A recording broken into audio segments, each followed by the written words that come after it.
এর উপর এভাবে দরজা লাগিয়ে দেওয়ায় রূপসা ভীষণ রেগে যায়।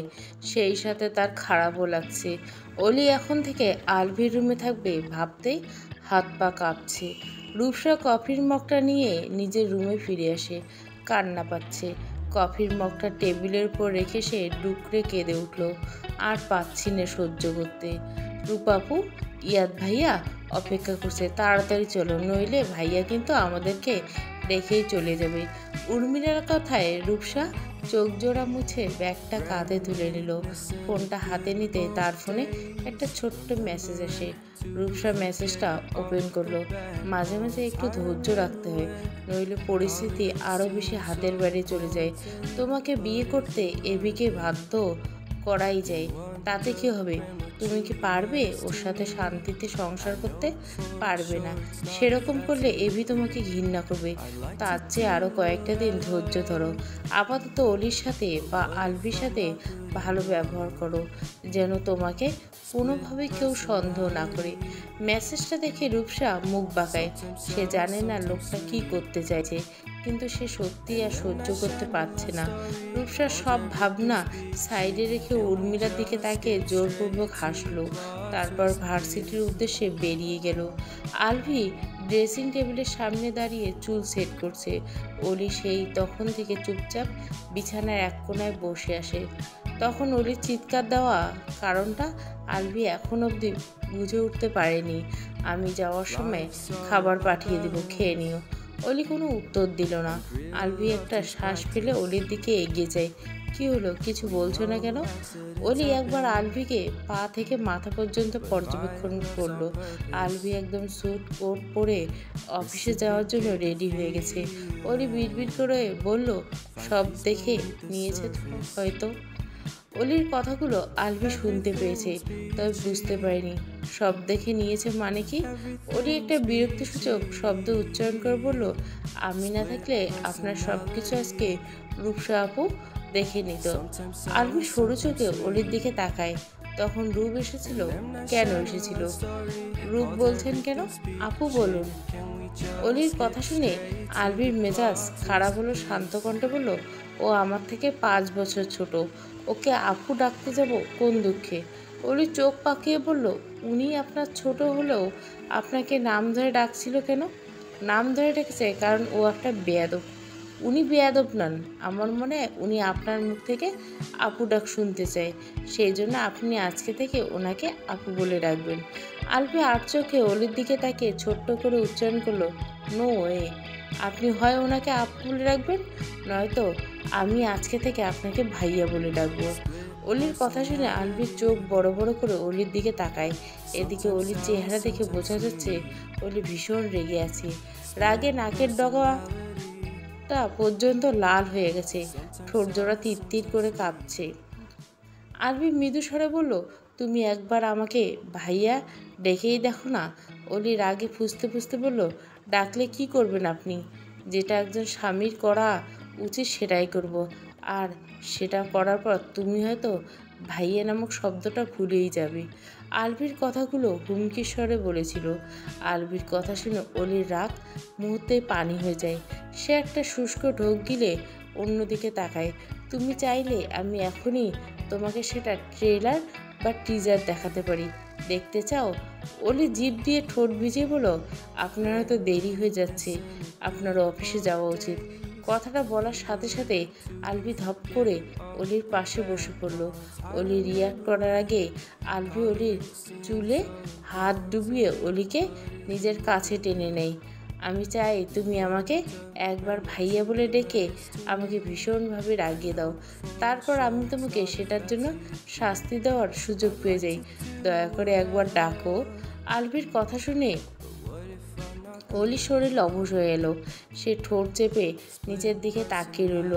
অলিকে লজ্জা পেতে দেখে আলভি আরও ডেসপারেট হয়ে যায়। সে যেই না নিজের শুষ্ক ঠোঁট দ্বারা অলির ভেজা ঠোঁটে চুমু খেতে যাবে, ঠিক তখনই অলি ডান দিকে ঘুরে যায়, যার ফলে চুমুটা গিয়ে অলির বাম গালে পড়ে। আলভি হতাশ হয়ে চোখ বন্ধ করে নেয়। কিছুক্ষণ পর অলিকে ছেড়ে দিয়ে উঠে দাঁড়ায়। এদিকে অলির ইচ্ছা করছে এই মুহূর্তে এখান থেকে অদৃশ্য হয়ে যেতে। আলভি রুম থেকে বেরিয়ে যেতে নিলে অলি রিন রিন গলা বলে ওঠে, তাড়াতাড়ি ফিরবেন, আমার একা একা ভালো লাগবে না, তাছাড়া আপনার কাছে তো ফোনও নেই। আলভি একটা শ্বাস ফেলে অলির দিকে তাকায়।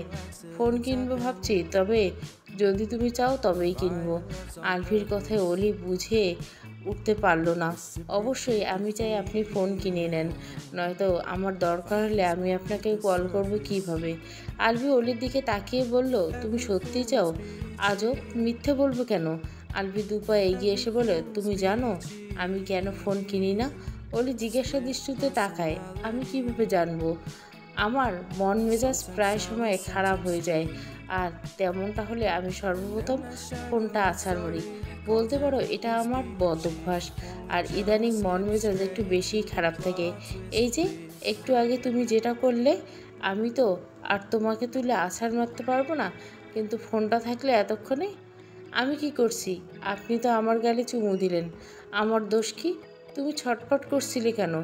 যেদিন তুমি এই ছটফট করা বন্ধ করবে সেদিনই আমি ফোন কিনবো, কারণ তার আগে বেশিরভাগ সময়ে আমার মন মেজাজ খারাপ থাকবে। বলি অবাক চোখে আলভির দিকে তাকায়। আমি ছটফট করবো না তো কী করব? আপনি ওভাবে আমার দিকে তাকিয়েছিলেন আর আমার গালে চুমু দিলেনই বা কেন?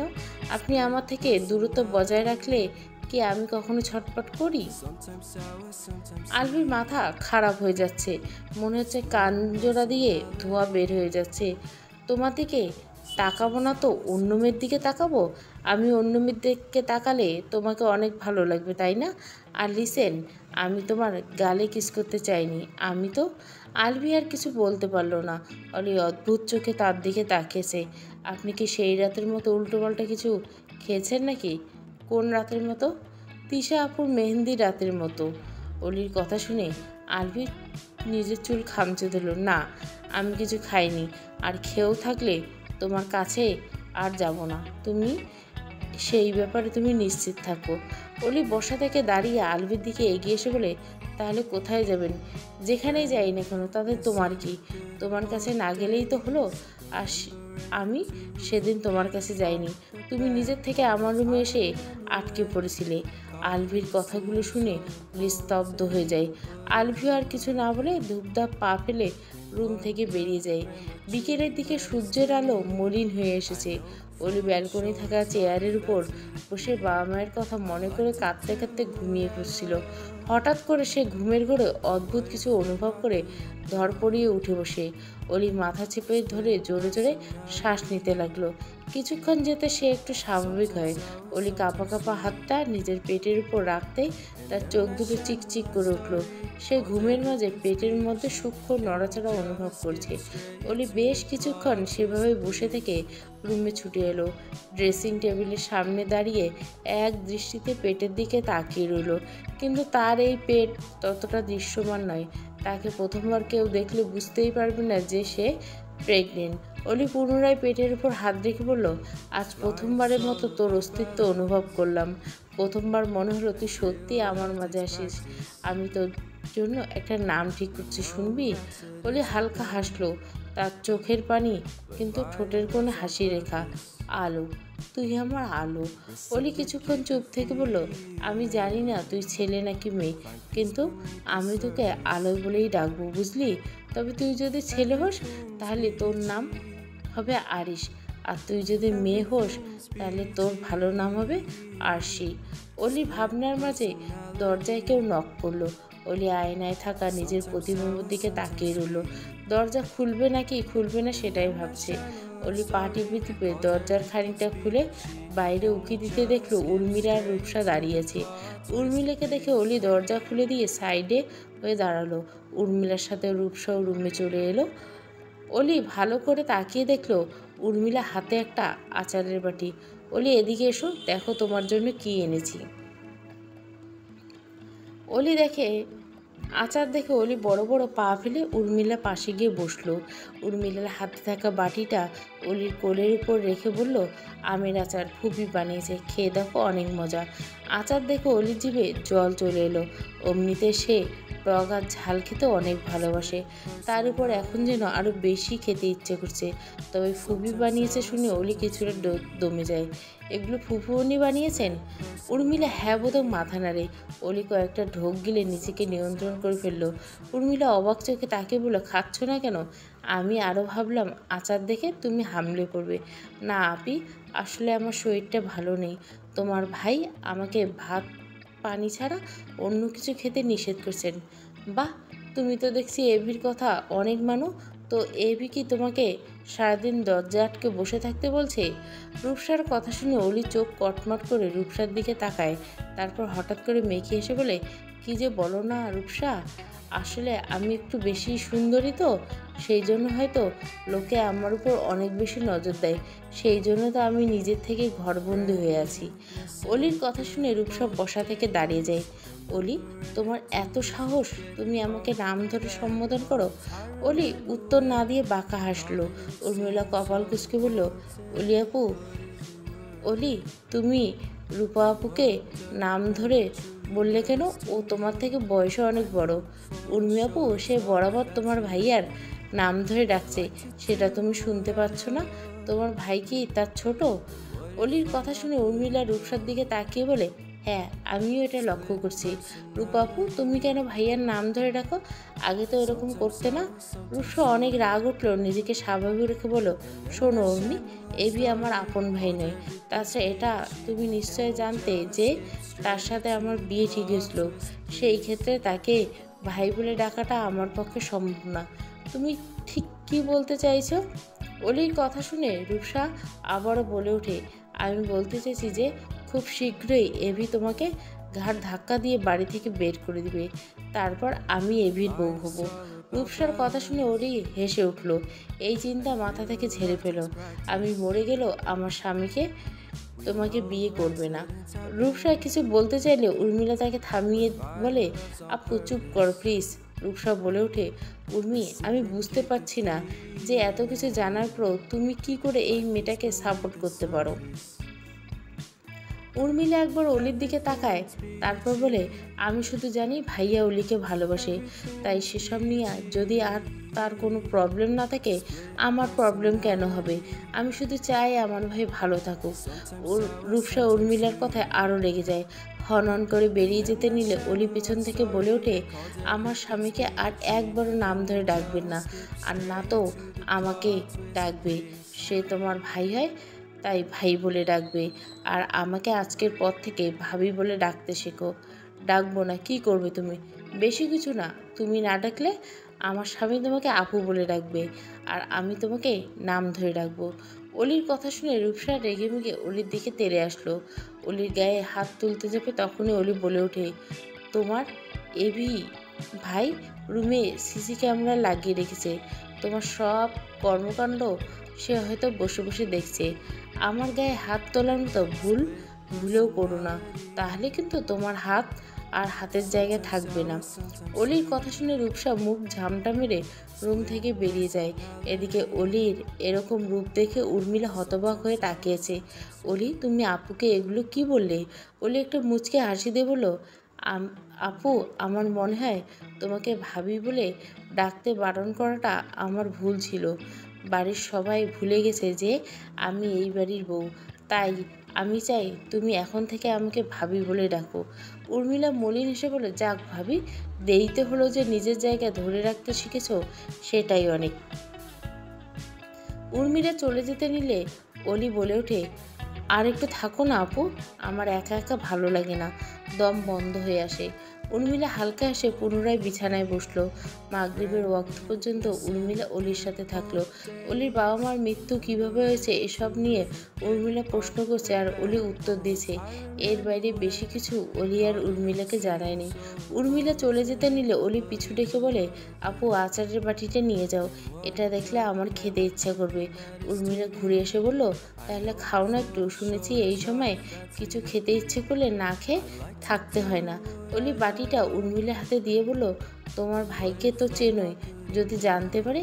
আরে কি জানবে, আমি ভাইয়াকে বলবো না, তুমি একটু খাও। অলির মন চাইছে খেতে, কিন্তু মস্তিষ্ক বারণ করছে। অলি নিজেকে সামলে বলে, না আপু, আমি খাবো না, নামাজের সময় হয়ে গেছে, নামাজ পড়তে হবে। কথাটা বলে অলি ওয়াশরুমে চলে যায়। উর্মিলা একটা ছোট্ট শ্বাস ফেলে রুম থেকে বেরিয়ে যায়। আলভি একটা সিক্রেট কাজে এসেছে। তার সামনে 7-8 জন গম্ভীর টাইপের লোক বসে আছে। মূলত লোকগুলো হচ্ছে গোয়েন্দা আর পুলিশের লোক। সবই তো শুনলেন। এবার যত তাড়াতাড়ি সম্ভব এর পিছনে যে আছে তাকে খুঁজে বের করুন। গোয়েন্দা টিমের একজন বলেন, মিস্টার মির্জা, আপনি কি শিওর যে এর সাথে আপনার বন্ধু রিফাত যুক্ত আছে? Yes, I damn sure. তবে রিফাতের সাথে আরও একাধিক লোক যুক্ত থাকতে পারে। পুলিশের টিমের একজন বলল, স্যার, আপনি একদম নিশ্চিন্তে থাকুন। 1 সপ্তাহের মধ্যে আমরা কালপিটকে খুঁজে বের করব। আলভি আরও কিছুক্ষণ কথা বলে বাইরে বেরিয়ে আসে। হাত ঘড়ির দিকে তাকিয়ে দেখে এখন রাত 9টা বাজে। আলভি গাড়ির উঠে বাড়ির উদ্দেশ্যে রওনা দিল।